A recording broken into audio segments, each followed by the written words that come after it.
Saludos, hoy en el debate CNE Plus vamos a hablar de Latinoamérica, en concreto de la represión en Latinoamérica, de las dictaduras militares que hubo en los años 70. Todavía hoy existen secuelas, hay procedimientos judiciales abiertos en Italia para reclamar la extradición de gente que tuvo que ver en esa dictadura.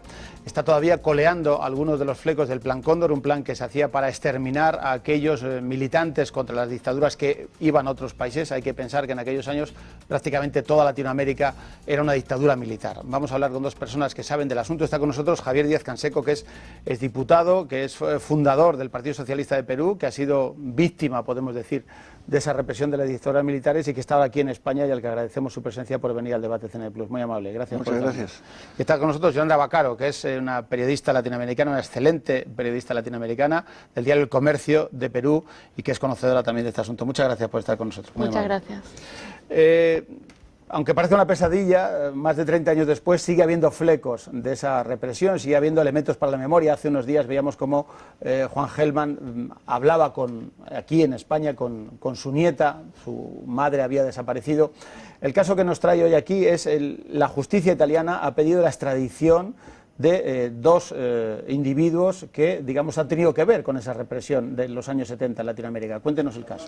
Bueno, los italianos han pedido, por orden de una juez, la extradición del ex jefe de Estado de facto, el general Morales Bermúdez, y del general Richter Prada, que era ministro del Interior del Perú.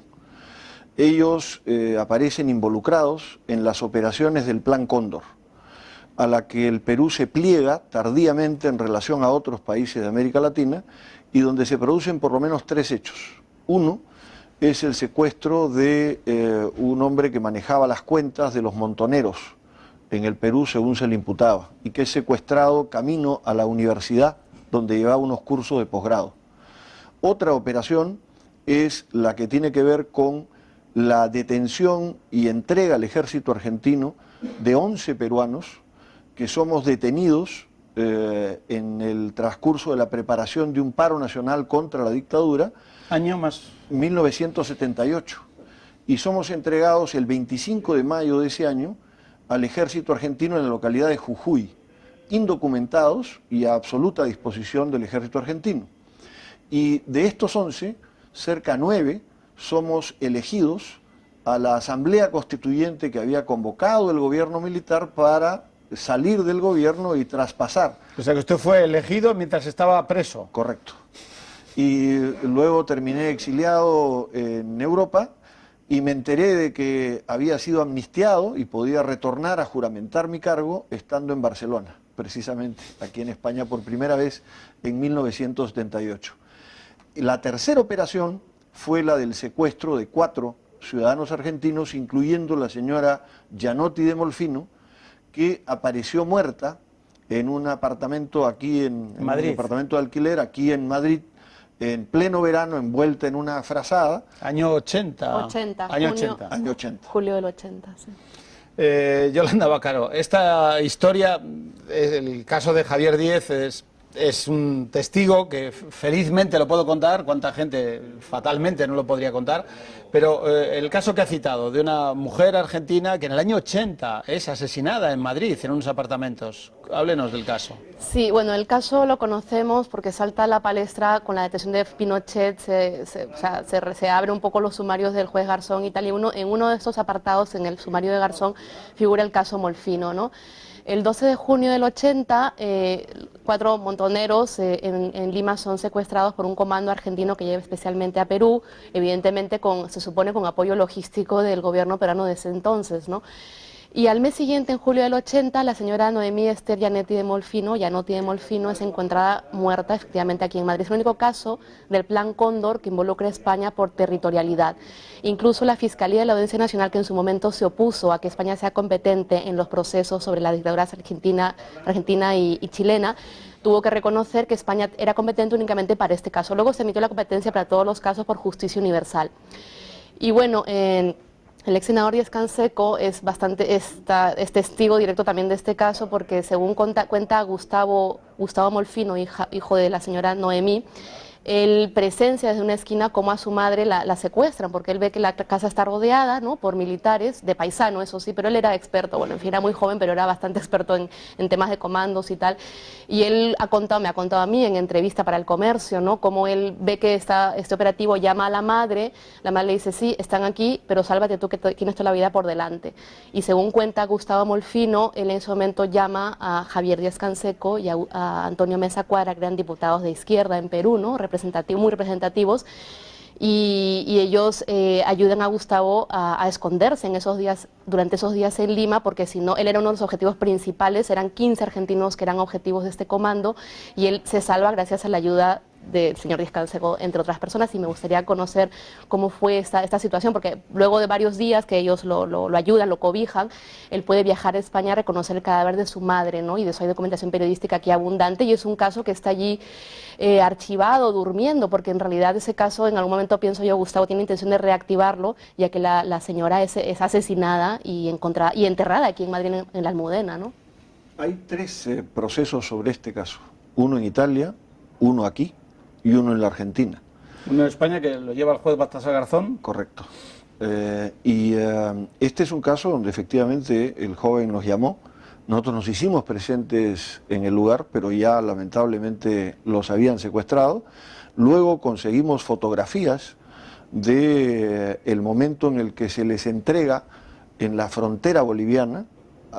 Formalmente se hace un montaje para tratar de darle formalidad al caso de expulsión, pero se le entrega al mismo comando argentino que había operado en el Perú, en la frontera boliviana, donde había otra dictadura, y de ahí son trasladados hacia la Argentina, donde posteriormente son asesinados, con excepción de la señora que es traída a España, en una operación psicológica, digamos, para despistar, presentando la imagen de que ella viajaba libremente, no había sido detenida y murió aquí en España. Pero hoy está claro que esto era parte de la Operación Cóndor, ¿no?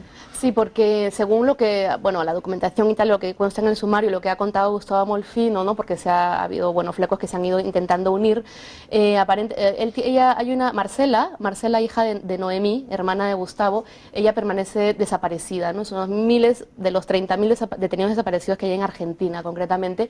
Entonces, hay especulaciones sobre que a lo mejor dejaron que la señora venga escoltada por militares argentinos, porque hay también testigos sobre eso, ¿no? Y aparentemente le habrían dicho a la señora que viniera aquí a Madrid a decir que no había, ella era madre de Plaza de Mayo, ¿no?, a decir aquí que no había represión en Argentina a cambio de entregarle a su hija. ¿Qué pasaría en medio? A lo mejor la hija ya estaría muerta, tal, ella se entera y la asesinan. Además, ahí también está comprobado, entre comillas, no estoy muy segura de esto, pero hay documentación sobre esto, que la asesinaron con un veneno que se llama curare, ¿no? Y finalmente Gustavo Molfino hace unos años pudo repatriar el cuerpo de su madre porque estaba enterrada aquí en la Almudena. Javier Díaz-Canseco, en toda esta operación Cóndor, que es, podríamos decir, la derivación internacional, la deriva internacional de una represión brutal que tiene lugar en las dictaduras latinoamericanas en los años 70, era perseguir a aquellos opositores a la dictadura que se iban a otro país. A fecha de hoy está siendo juzgado Fujimori, el que fue presidente de su país en Perú. ¿Qué pinta Fujimori en toda esta operación de represión de gente que huye de su país? Bueno, lo real es que luego de que Sendero Luminoso inicia sus actos terroristas en la década del 80, lo que ocurre es que desde el Estado se da una respuesta que en varias ocasiones incluye el empleo del terror de Estado. Y hemos tenido, por lo menos en 2 gobiernos, el primer gobierno de Alan García, un grupo paramilitar vinculado a la policía que operó activamente, y luego durante el gobierno de Fujimori, un destacamento de la Fuerza Armada, del Ejército, con elementos del Servicio de Inteligencia del Ejército, que operaba órdenes del Servicio de Inteligencia Nacional. Este Servicio de Inteligencia Nacional dependía, según ley dada por Fujimori, directamente del presidente de la República. Informaba directamente al presidente de la República. O sea, era una estructura paramilitar y al mismo tiempo legal, eran formal, las dos cosas. Que recibía apoyo logístico de la División de Fuerzas Especiales, de destacamentos, recibía armas, vehículos, inclusive el presidente de la República propone el ascenso a través de carta al ministro de Defensa de los elementos que formaban parte de este destacamento, el denominado destacamento Colina. Este destacamento ha sido procesado en diversos procesos, Uno ya terminó y ha condenado al jefe del Servicio de Inteligencia Nacional, al general Julio Salazar Monroe, a 35